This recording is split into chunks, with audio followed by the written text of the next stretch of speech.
Yeah, that's a classic right there. Oh, little Dinker, are you trying to come back? Little Bink. Come here, buddy. Hey, come here. Where are you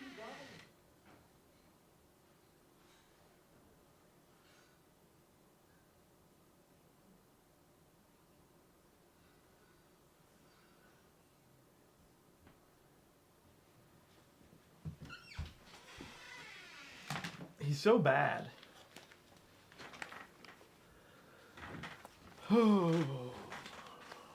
So what's going on, guys? What are we doing here? Very confused right now. So it's gonna be a while before that oven gets turned off. If he hasn't even had me set up the mic or anything.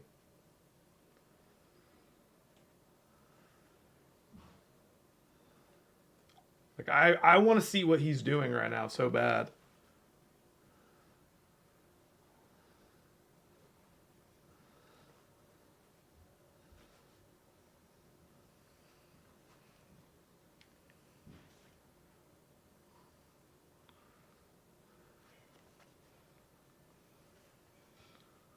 Call him, Jack? Well, I have to call myself, and he has to take my phone. Because his phone sucks. He doesn't have my phone. He just walked away. I said, hold on, let me give you my mic and my camera, and he walked away.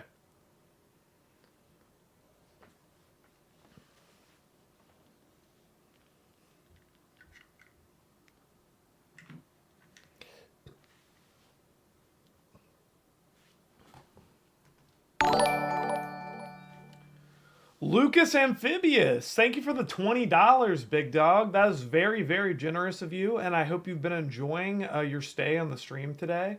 And the pizza action is about to get underway. So stay tuned, and thank you very much for the 20. That is very, very generous of you.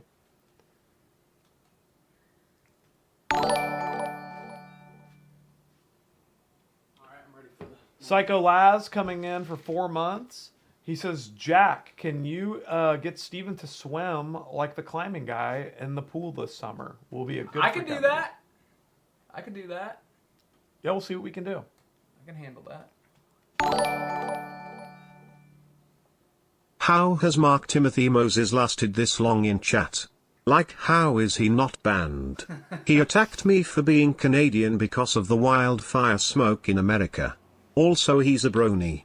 Look, no comment, man. I know Mark Timothy has been watching for a while, but yeah, I don't know, dude. Stop.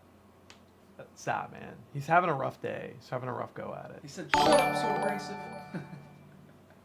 Why do pizzas which are round come in a square box and we cut into triangles to eat? What's your favorite topping? Should pineapple be on pizza? So, what's your proposed idea for a circular box? Also, they're not triangles. They have a curved side. My favorite pizza topping is pepperoni, and I think pineapple can be good on pizza, yes. All right. We need to get you mic'd up. We have to be professional. You have your laptop down there? Yeah, it's on. Alrighty. So yeah, you just clip that to your pocket, and then you feed this through your shirt and clip it to where the microphone is facing your mouth. Just make sure you clip it on your shirt in a smart spot to where it's actually facing your mouth.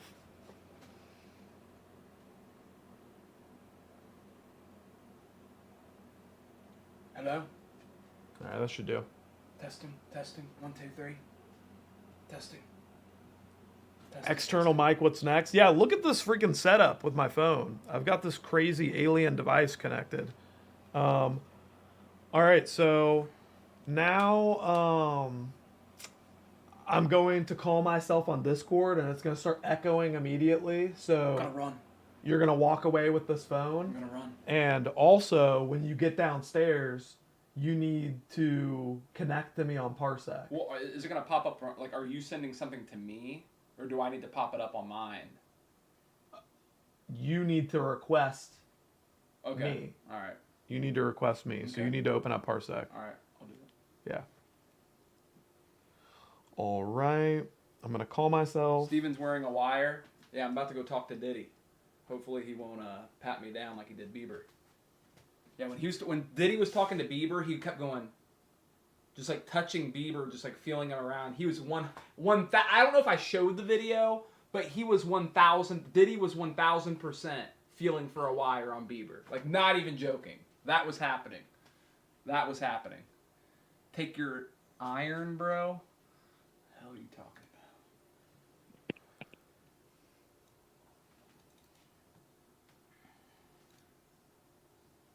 All right, yeah, just make sure you're holding it horizontally. Simple. Rusty. That's how we do it. Let's go. I want to make my grandma's pizza. Grew up in Italy.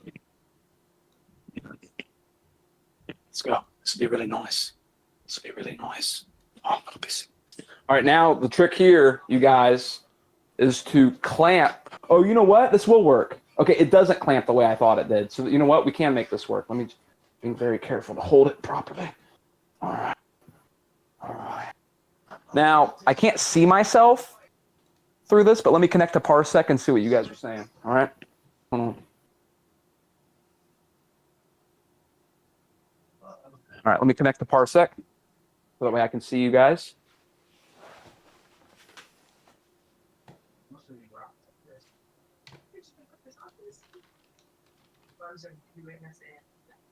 So we're going to cover ourselves in a plate in here. Then while the plate is still a bit damp, we're going to cover ourselves in the Actually, I'm going to have to do this in a weird way.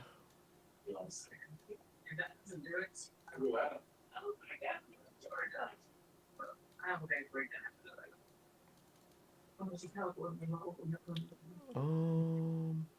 We didn't put anything on the plate. All right, I'm connecting.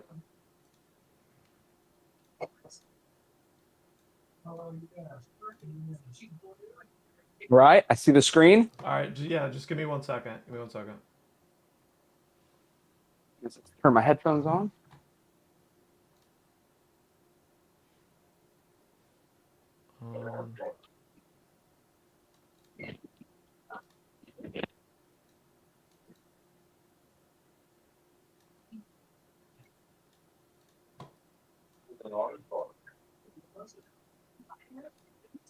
Hold on, wait, Jack. What? Let me get on my laptop and connect my headphones to my laptop real quick. Take me back to my home. Take me back to my home. All right, there we go.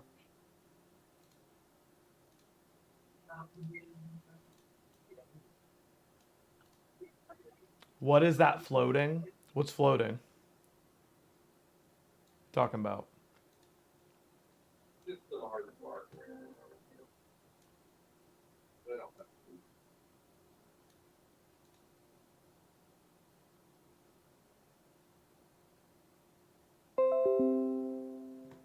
All right. Should be connected now. All right. I hear it now. I hear you guys, I think. All right. I hear it. I hear it. Stephen, are you going to narrate as you go along? I am a great narrator, and I will definitely narrate as I go along while we make the perfect pizza pie. I'm so excited. I'm so excited. Yeah, that microphone's All right. really I good. see you guys. I see everything. Hear us? Yes, I can hear you. I hear you guys' thoughts. Even the dirty ones. I hear everything, my guy. Sounds crispy? Does it sound crispy, my guy? It's way better than last time. Hey, Jack, you should pull up the stream on my laptop. That way I can see what angle the camera's at so I can adjust it. Because this is going to be my workstation right here. I want to be able to see what you guys are seeing because I can't see it through your phone. Sure. Oh, there we go. All right, that doesn't look bad. Doesn't look bad. You know, let's bring it a little bit.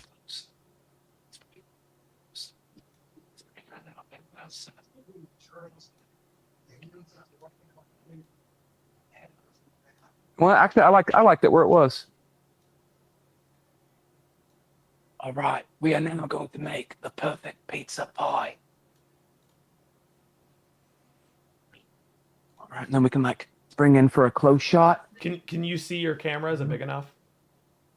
I wish the tripod could like bend at my will, but that's okay. We'll work with what we got, my guy. It's okay. That's the next step, is buying a tripod that can bend to my will. That's all we need. That's all we need. All right. Wow, this is professional. We're getting more and more professional by the day, my guy. We're getting more and more professional by the day. You know it. You know it. I know it. Let's do it, man. Let's do it. Actually, let me look at it from right here. Let's check this out.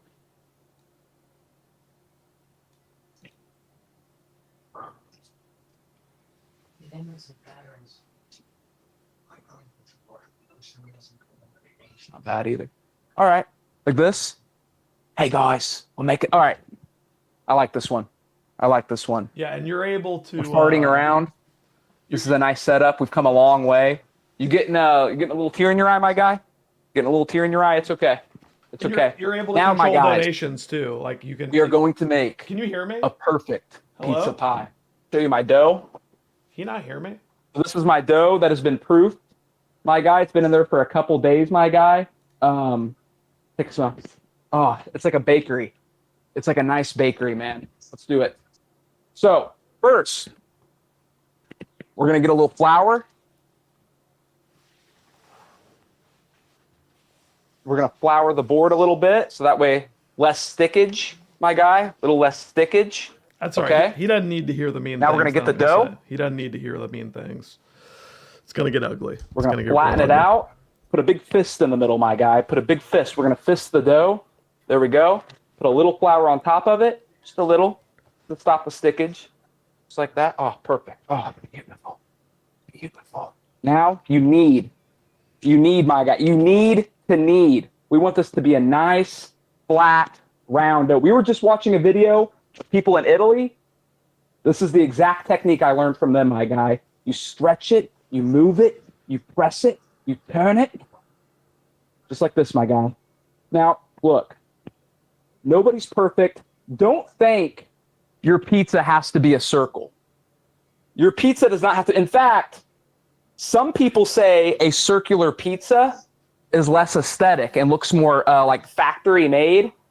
I like my pizza to be a little bit more freeform shape. You know what I mean? And it is on purpose. If it's not a perfect circle, I did it on purpose. Believe you me. Believe you me, my guy. So we're going to keep stretching it. Keep stretching it. Gotta pull it. Hey, look at that over there. See that? When you're doing an impression of Gordon, you also sound a bit like Steve Irwin, LOL. I sound a little bit like who? Who are you talking about? Steve-O. And we're gonna keep flattening it. Keep flattening it. Oh yeah. We don't want any holes. If you have a big hole in your pizza, it's a fail, my guy. It's a fail. There's no coming back from that.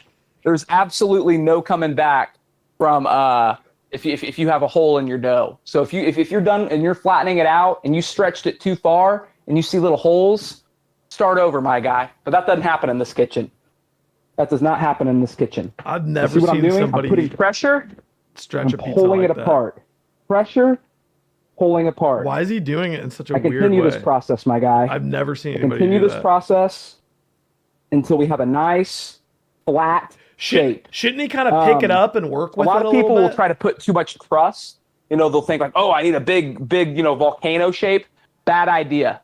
It's just going to be a big, airy crust, and it is going to put your family to shame. Yeah, why So don't didn't he? do that. Why didn't he use a Don't rolling do that. pin? Just keep pulling. Keep pulling it apart, my guy. Like if you're gonna keep it flat, if he's too intimidated to pick it up, why isn't he gonna use a rolling Pull it pin? up a little bit. That's so weird. Sure, it's not. You're sticking it to the board. You want to keep moving it. It's alive. He's Remember doing that. it There's in such yeast a- this, my guys. There's yeast. It is live. You want to make It's- sure it's not completely sticking to the board. Such a preschooler. Pull up. He's such a preschooler. Pull up. There we go. Go. Flatten. Move. See this? I'm moving it. I'm moving it, my guy. I'm not stopping. Why is it so small? Stretch. He's such an Move. idiot, bro. Stretch. It's Stretch.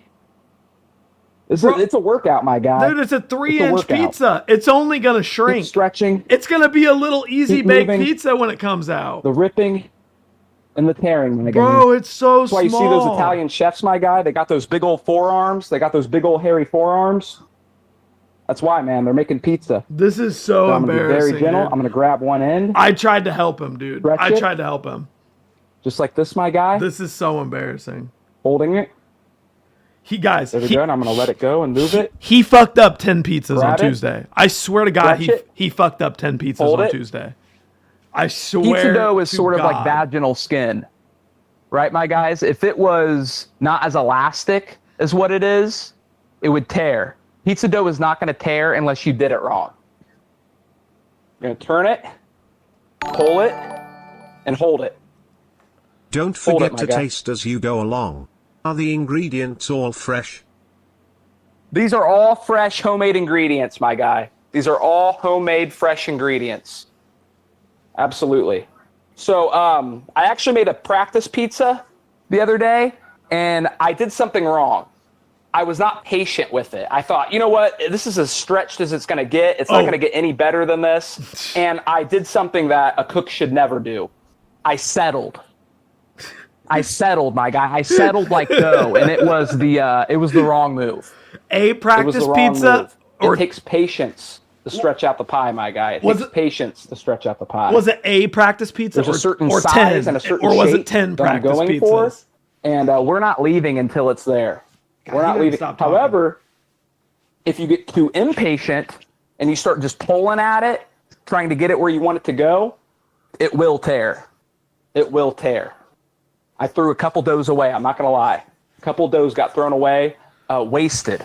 Wasted, my guy. Precious money, resources, flour. I'm ordering more completely flour. wasted. I'm And, ordering more flour I promise right myself now. that will not happen again. He's using all my So flour. I'm still pulling the dough, turning. Oh, no. Pull the dough. Basically now, it's pretty flat, it's pretty thin. Now I'm just looking for the thinnest parts of the dough, grabbing and pulling. Okay? And on the next cooking stream, on the next pizza stream, I'll show you how to do like the cool tricks where you're like throwing it up and spinning it and all that fun stuff. But for now, I'm not trying to intimidate anybody. We are going to keep it very, very basic. Very basic for you guys. For you guys. Okay? Stretching. Stretching. Keep moving. Keep moving. And it's almost done.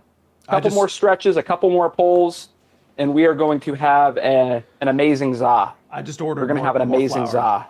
So I'm pulling it. I'm moving it. All right. It's looking nice, guys. Hey Steven, the pizza is looking good. Also, I've been meaning to ask you, do you prefer an original song or a parody? A parody's nuts in your mouth. You're a funny guy, my guy.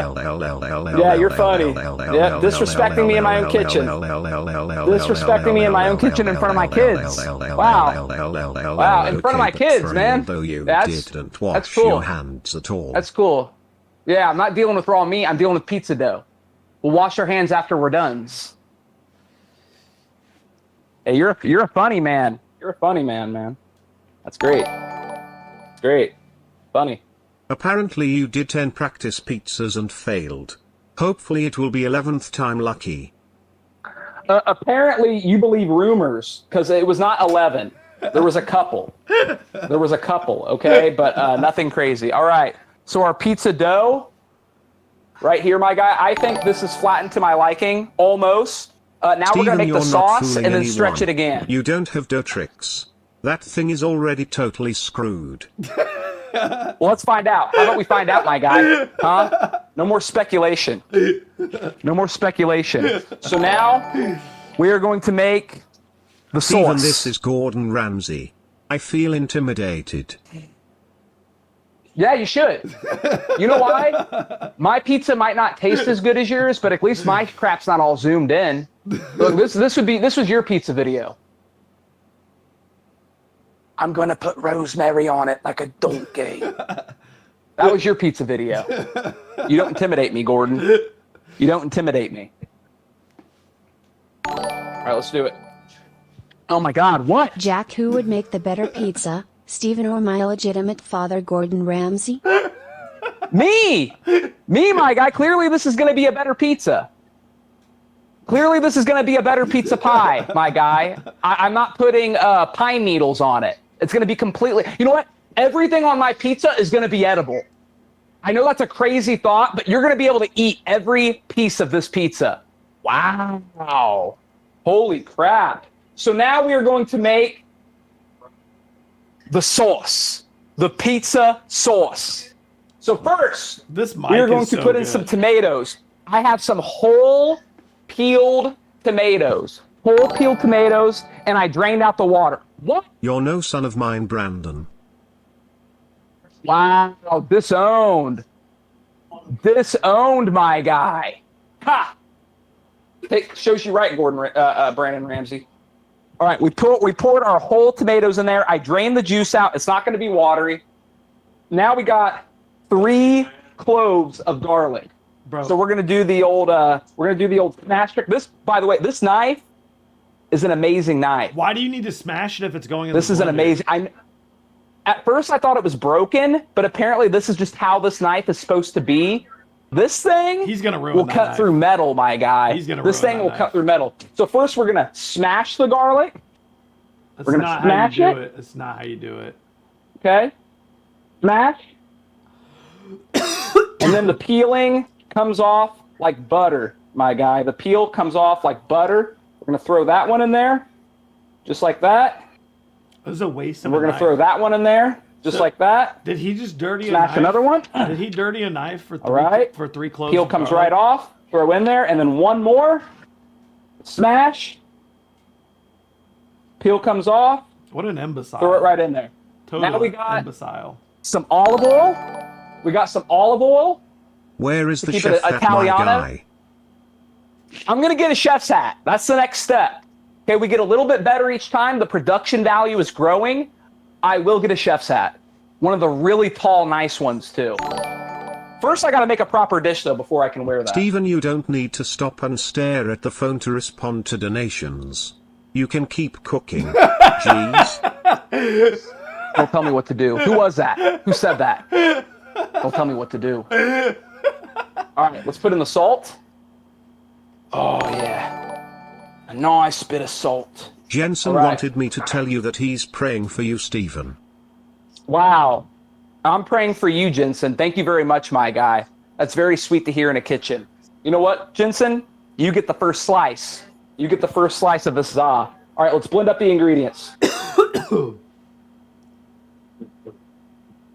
Wow, the microphone doesn't even get ear raped by the blender. I want to blend it up That's until it's nice and smooth. I don't want little chunks of garlic. I don't want little chunks of tomato.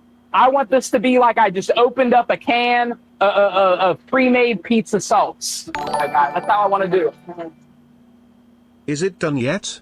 Did I just see some hair fall out as you were Not rolling the yet. dough out? Oh well, extra Not yet. texture. Are you going to be putting extra sausage on the pizza?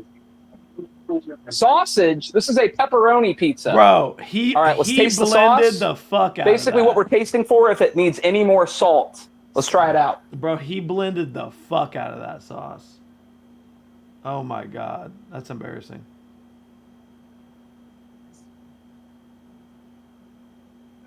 It is A little bit more salt. It's Just a water, little- bro. Like you want to I'm no offense, but like A little bit more salt. I think pizza All right, let's sauce go, should be baby. cooked to cook off a lot of the water, and it'll make it a more deep, rich red color too. His sauce is orange. It looks like puke. Perfect. Someone said, why is it that color? I don't know. He doesn't I don't know why it's that color. I can't tell you. Jive said you aren't I supposed couldn't to tell you. reduce it. I'm not sure. It depends I'm not on sure. who you ask, All right, Jive. now we're going to stretch out the pie just a little bit more. There are recipes where You know, we want it reduce as thin as possible. Absolutely. You really want no... that's how I like my pizza. Thick crust, my guy. I don't want that thick This crust. is Stephen's pizza dough. That's I don't not what know I'm what going Stephen after. did, but now I have become self-aware. Jack, please save me. Stephen is going to it's- cook and eat me. I want to Well, live. it's because you're yeast. Yeast is alive, my guy. Yeast is a living thing. Yeast is sentient, my guy. So that's why. That's why. Oh, Absolutely. My bad, Jack. All right. My bad, Jack. Now, with this next part, we got to be quick. We got to be quick. What we're going to do is we're going to put on the sauce. We're going to put on the cheese. We're going to put on the pepperoni, and we're going to quickly put it in that oven, because the longer that dough sticks on that board, this is what I learned, it ain't coming off. Messing with pizza dough, my guy, trying to maneuver and move pizza dough around is no laughing matter. So, he's going to for my fuck this pepperonis, up so bad. I have something Jack already had in here. Pork and beef uncured pepperoni. No antibiotics ever, my guy. And for the cheese, That's a Jack ingredient right there. I have Kroger brand whole milk, low moisture mozzarella, shredded. My guy, already shredded for me. So let's do it. We have to be quick about this though. So what I'm gonna do is I'm gonna pick it up, adjust it, move it a little bit. All right. It's live. It's live. Let's put the sauce on. All right, we're gonna move it around like they do in those Italian videos. Put the sauce on, move it around, move it around. You don't want to oversauce your pizza. You don't want to oversauce your pizza. However much sauce you think needs to go on it, you can usually do 25% less, is what I learned. About 25% less than what you think. We're going to quickly do the Reduce cheese. the sauce, doofus. It's loose like baby diarrhea. Hey, don't come into my kitchen and tell me how to make a pizza pie. All right, now we're putting on the mozzarella. Man, you put the sauce all the way to the edge. We're gonna be quick about it. It's gonna have way too much of a crust. Live. It's gonna grow. He's so naive. Move it around, get it to where it's nice and even. Want nice, even mozzarella. Stefan, we all saw your Band-Aid fall into the All right, blender. let's go. I'm putting it in the oven now. Don't make Brie eat this. All right. I got it on the stone. And now, because before I would try to put the pepperoni and stuff on, and by the time I got it to go into the oven, it would stick to the board and it was just a mess. I like to put it in the oven, then open it real quick and just like really toss the pepperoni. Come on, let's go over there and do that. Stupid. No way. This is not fucking real, bro. What? He's gonna let all the heat out of the oven to put the pepperoni on it? Ready? He's so stupid. We don't want to let a lot of heat out of the oven. We're already not working as much heat as we want when it comes to a pizza. No! So let's go real quick. Ring toss, baby. Ring toss. He let all the heat out of the oven at the most crucial stage. Close it. Got a couple more. He let all the heat out of the oven. Guys, when the red light turns off, it means that the oven's been preheated. So, oh my God. He opened it again. He's letting all the heat out again. No, he is not, bro. Stop. All right, let's grab a couple more, you know? Be safe. You can never have too many pepperonis. You can never have too many pepperonis.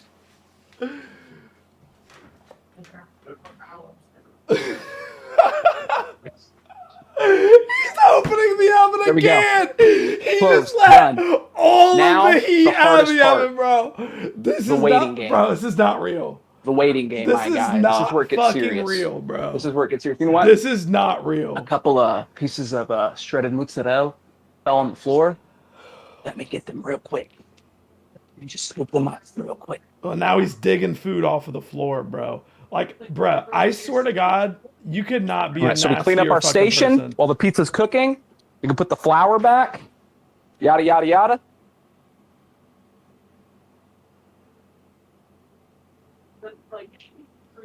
Gotta move. The pizza's live. Why is he digging around on the floor, We're bro? moving.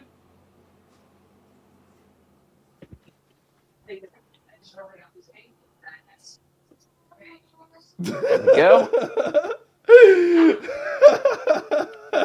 This way.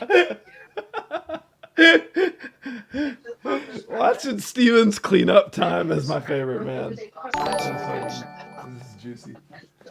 I regret to inform you that Jack is cringing at everything you've done so far. Good thing you can't hear him right now. Jack thinks your sauce looks like puke and you spread the dough like a preschooler. Look, he is a sad man. And if coming at my pizza is what he considers retribution, you will suffer. You will so good. Oh man. Just needs 3 tablespoons of salt and should be good. What's for dessert?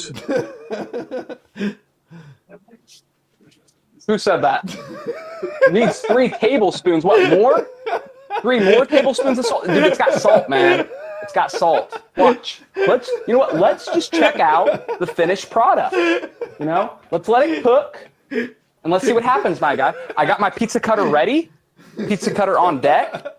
I'm ready, man. I'm ready. Pizza cutters. You know, let's see how it turns out. The proof is in the pizza. He let all the proof is in the pizza. He let all guy. the heat out of the oven. Let's see what happens. The pizza cutter's ready. See what happens. I wonder if the oven's even preheated yet. I Clean bet up it's as not. we go a little bit. He's not showing the oven. The salt back. Steve, wait. Where's your apron? Also, why is your pizza shaped like that? And are you making a mini pizza? Oh yay. Oh yay. // It's kind Never of a mini mind. pizza. Move along, I would sir. say it's a small.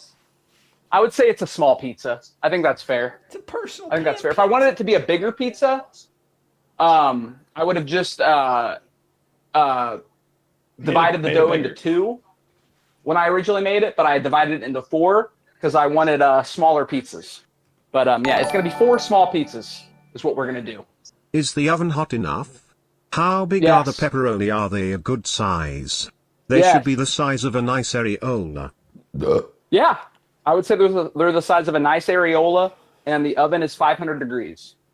Is that as hot as you want it? You know, is that the perfect temp for pizza? No, that's as hot as our oven gets though, and it ain't much, but it's gonna be a lot. You'd be lucky if And it's you put that 400. pizza pizza in your mouth. After You opening will the see. oven 6 times, he'd You be will see, my lucky guy. to have it 400 The degrees. world will know. Stephen, I'm not going to lie. In all my years of culinary arts, I've never seen this level of fuckery. Godspeed. Thank you very much. Thank you. You mean that in a good way, I'm going to assume. I'm going to assume you mean that in a good way. No. Stephen, this is Gordon Ramsay. What you've just made is the equivalent of me trying to make a grilled cheese. Also, you let all the heat out of the oven, you donkey. No. No, it's still 500. It's still 500. It's good, guys. It's going to be fine. Let's just wait for the finished product. You know? You're calling the baby ugly before it's born. That's what you're walking up to a pregnant woman, pointing at her belly and saying that's going to be an ugly baby. Can we let the baby be born first? You know, let's not count our pizzas before they hatch, my guy. Let's not count our pizzas before they hatch. I think it'll be fine. I think it'll be fine. I'm not going to peek on it. I know it needs at least a couple more minutes. Stephen, do you still have the Batmobile? Yes. Thank you. Good question. It's amazing to me how long we've been doing this and we still get questions like that. The Like, oven do I is still have cold, the oven Batmobile? is cold, the oven is cold, the oven No, is it's not. cold, the oven No, is it's cold, not. the oven is No, it's not. cold. Mm-mm. You let the No, it heat ain't. out. No, I didn't. It's still 500. It's still 500. Let's I can see look. how it's cooking. Show on camera. When are you I'm going not to add the opening it. pepperoni? I did add the pepperoni. I threw it in like a little disc. When he let all You the know? heat out. What is this? Classic cookie peanut butter made with Reese's. Oh my god, look how many ingredients is in that. 400 calorie cookie, man. Bro, that thing Better be had amazing. like 70 I ingredients. have a feeling it's in not it. though. What the That's fuck? the scary part. That's the scary part. Don't ugly people make pretty children? I don't think so. I don't think so. What up, Jordan A? How you doing, my guy? What up? How we doing? Steven being able to hear and interact with us has really elevated the cooking segment to the next level. I agree. I agree. Yeah, it is. It is. You know, cooking hits differently when as I'm kneading the dough, I hear it hits different, man. It really does. It really does. Absolutely. Absolutely. All right. I kind of want to peek on it. Hold on. He's gonna open the oven again. Let's see if it's preheated. Let's see if we let's can peek see. on it real Look, quick. it's not preheated, guys. Look, the red light's still on. Ooh, it's coming along. It's not Ooh. preheated. Ooh, it's coming along. I don't know if you guys could see anything. I didn't want to have it open too long. He's but, cooked the entire pizza, and the oven has not we are preheated. in It for has a not treat. preheated. Holy We shit. are in for a treat, my guys. I am pumped, yo. I am pumped. I'm excited. I'm excited.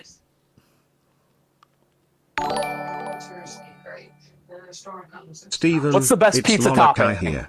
Don't forget that I'm the original crepe. Oh, I he just appreciate hung how hot up you on looked stretching the Discord. dough.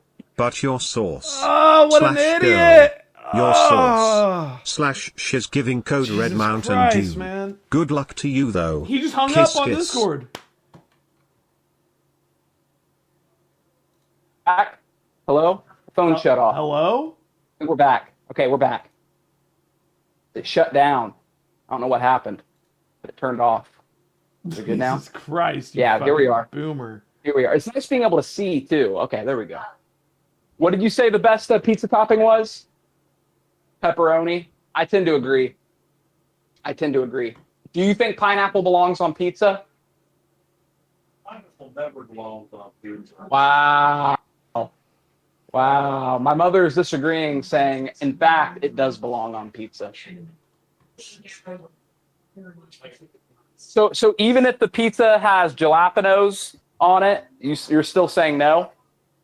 On pizza. Some kind of weird Bachelet cream sauce or asparagus. Pizza is fucking pizza. It's Italian. It's Italian. And pineapples are not Italians. Hey, man. Jackass puts pineapple on it. See? It brings out the worst in people, man. Putting pineapple on the pizza, it will bring out the worst in people.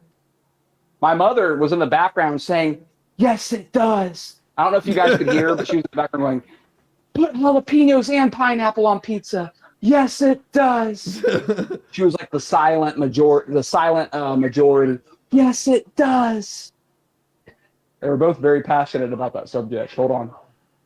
Let me peek in again real quick. Ah, so nice. My illegitimate son So Brandon showed me this and I have to say, OMFG Steven, you dumbass, you're letting all the heat out.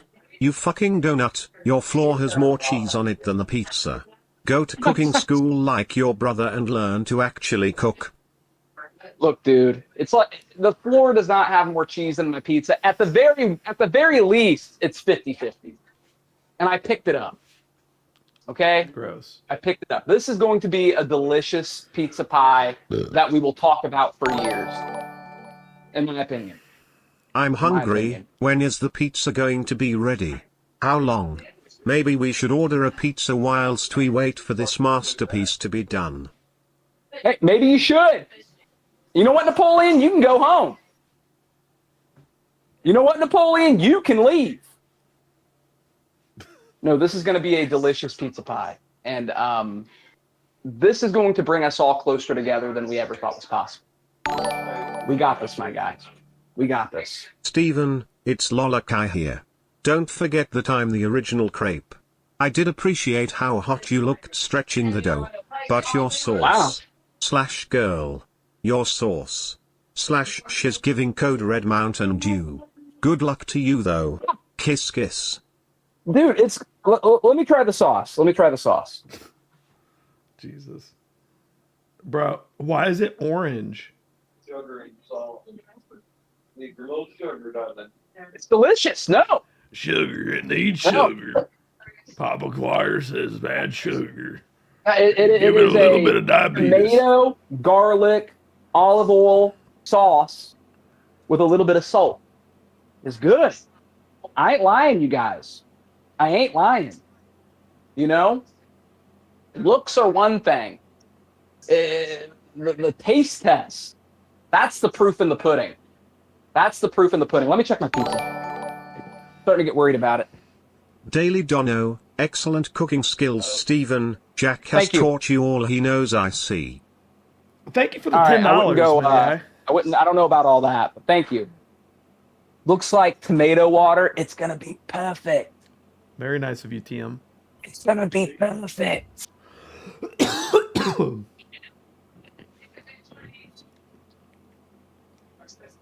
Oh my god. Oh my god. Oh my god.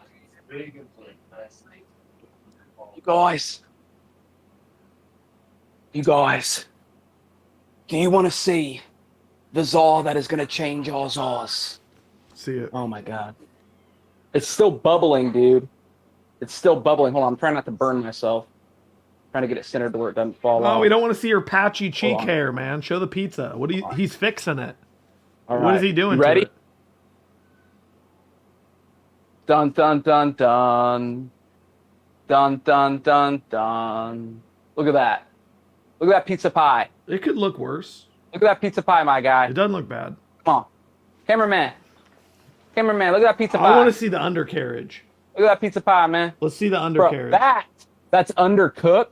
Let's see. Dude, you're slice. tripping, dude. You're tripping. It actually doesn't look bad, dude. This is gonna be it's moving. Seven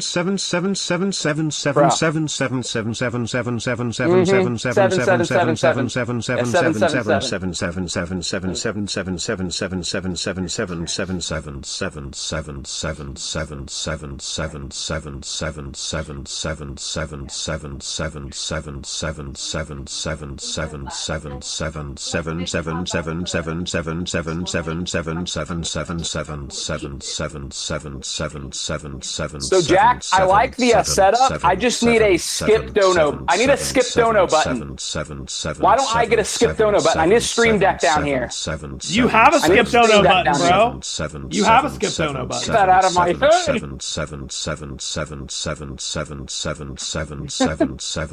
You're funny. He has a skip dono button, literally on his screen. The fact that I don't have the ability to skip this actually kind of pains me. He does. Actually kind of pains me.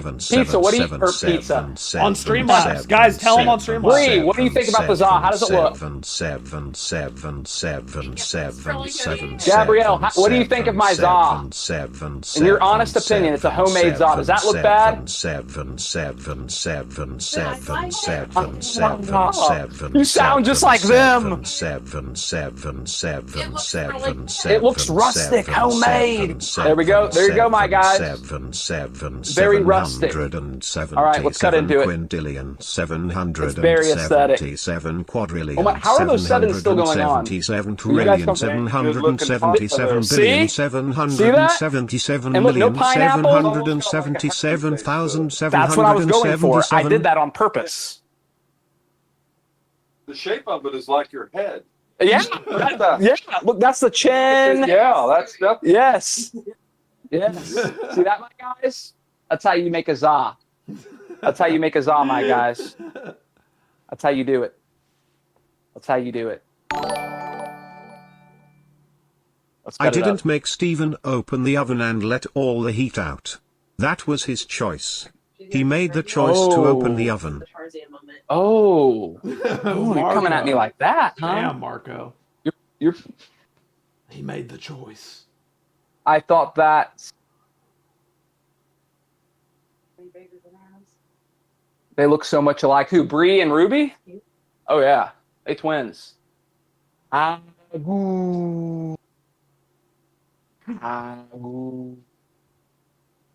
Look into the abyss. She was too, man. He's like, man, they're weird. All right.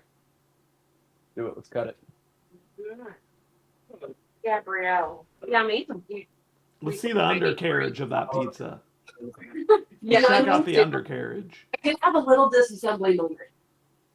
Like a minor wreck kind of just exploded. Let's see the flop on that slice. Let's see the flop. Thank you for keeping them safe for me. I feel like there's always like at least one piece of jewelry. My family.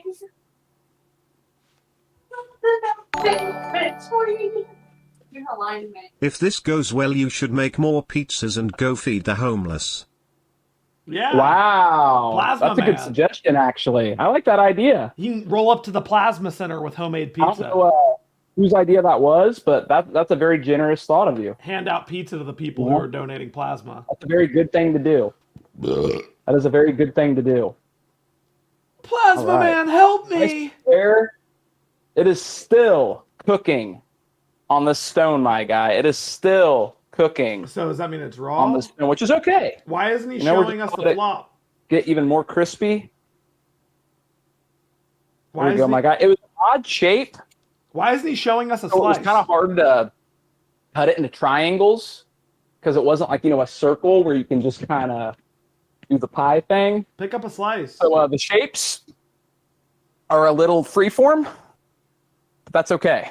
What's going on? We're okay with a little. It makes us unique. Why is he avoiding Well, it makes us showing unique. it? He's avoiding Now, showing it. let's bring it up and give it the taste test. Let's do it, my guy. Let's do it. Let's look at the undercarriage. my figure out guy. how to- Let's see the bottom of the pizza. And you cut it, you cut it